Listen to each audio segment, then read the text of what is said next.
నడుస్తుంది.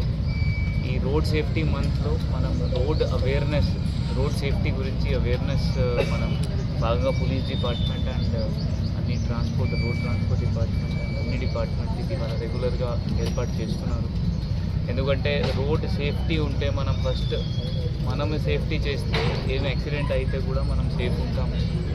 అది కాకుండా ఇలా కొన్ని ప్రోగ్రామ్స్ మనం ప్లాన్ చేసాము. ఆ బ్లాక్ స్పాట్ అనాలిసిస్ అండ్ వాళ్ళకి రెక్టిఫై చేయడం మన సైడ్ నుండి ఎంతో ఉంటే, లేకపోతే కలెక్టర్కి రాయడం అదే ఒక్కటి, లేకపోతే ఈ బైక్ ర్యాలీ రేపెల్లి నుండి మనం స్కూల్లో పోయి పిల్లలతో కూడా అవేర్నెస్ చేస్తాం దట్ ట్రాఫిక్ రూల్స్ వాడుకోవాలి. వాళ్ళ పేరెంట్స్కి కూడా వాళ్ళు చెప్తారు. ఆ ఊరిలో పోయి కూడా కమ్యూనిటీ అవేర్నెస్ ప్రోగ్రాంలో వాళ్ళు చేస్తారు.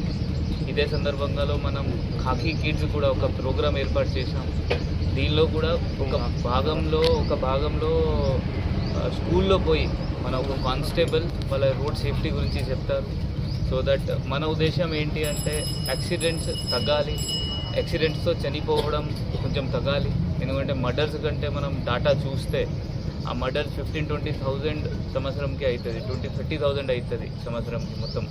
బట్ రోడ్ యాక్సిడెంట్ చూస్తే 2 to 3 lakhs జనాలు చచ్చిపోతారు. బట్ ఎవరు జనరల్గా అంత సీరియస్ తీసుకోరు. సో అందువల్ల ఇది అవగాహన చేస్తాము ఫుల్ మంత్ ఆ రోడ్ సేఫ్టీ పైన. Thank you.